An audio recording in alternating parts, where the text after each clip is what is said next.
Starting in the 3rd century in the Roman Empire, in what we would now call North Africa, there was a heresy that started because there was a severe persecution that occurred in the Roman Empire in the early 4th century by the Emperor Diocletian.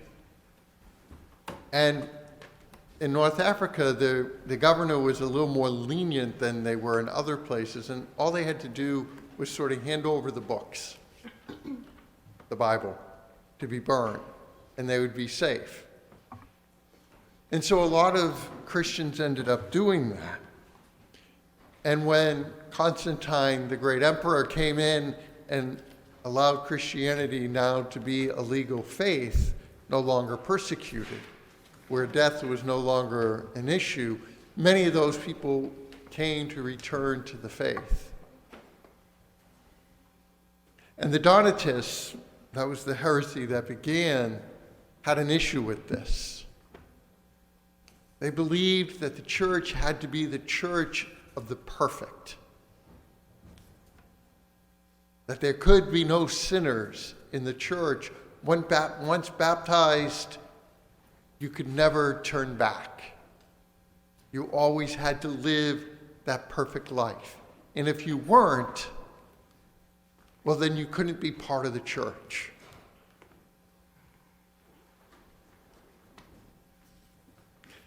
Well, all I can say is I would never fit into the Donatist church. Because ultimately, the reality of the Catholic Church is we are all sinners. And hopefully we are striving to be saints, striving to seek to live that life of perfection in God. But most likely, again, I guess I can only speak for myself, we will fall short and will not achieve that. Our church is not there to be the church of the perfect. So often, that is something that our church will be slammed for. People will say, see, they profess this or they profess this other thing, and look at them. They're not even close to living that out. And I'd be the first to admit that they're right. We're not. That's not who we're called to be. That's the difference. We're a church that is intended to be a place of hope and not rejection. Everyone is welcomed in our church. Everyone is invited to our church. Everyone belongs here. Now, that doesn't mean we're not called to challenge people. That is what Jesus did. As I often say, Jesus didn't get hung on a cross because he simply told people to be nice to each other. Because he told people just love each other. No, Jesus actually challenged people. He challenged them to change their lives, to reject the sin in their life. As I said, we are a church of sinners, but we are not called to stay there.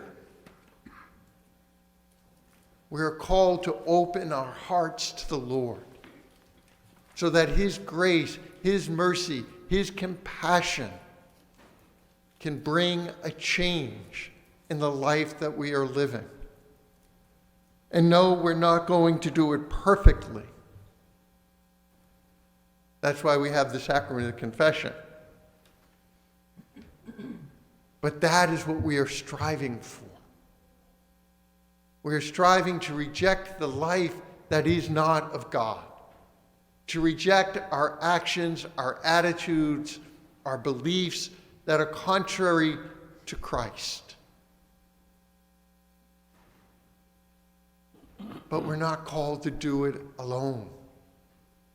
Each and every one of us who is in this church right now is struggling in our lives in some aspect of how we're called to live out our faith. All of us are struggling to understand exactly who it is we're called to be. And all of us are struggling to understand exactly how we're called to walk that path. The path of faith. The path that Christ calls us to. But as Jesus makes it clear, what did he do? He sat and he called sinners and tax collectors, prostitutes, the leper, the poor, the marginalized, the rejected. He called them to himself. And how can we do anything less? Because that's where we belong. That's who we are. When I hear that Jesus sat and spoke with tax collectors and sinners, that he ate with them, my response always is, thank you, Lord. Because I could not be here otherwise. And only when we are open to that truth will we come to truly understand our need for the Lord. And in that, not feel bad about ourselves, but rather to find hope and joy in knowing that the Lord has called us here. Not in spite of our sin, but because of it. He has called us so that he can heal us. And so that is what we are called to do. Our church can never be closed to anyone.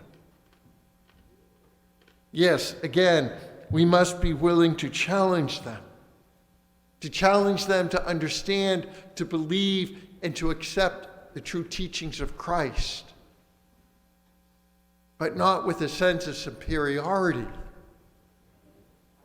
but rather as the Father did, with a sense of compassion and openness and acceptance. And it is our responsibility to seek out the lost and to bring them to Christ.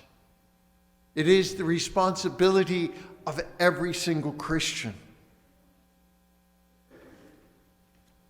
Let us then, as we seek to bring Christ into the world, as we seek to be Christ to others,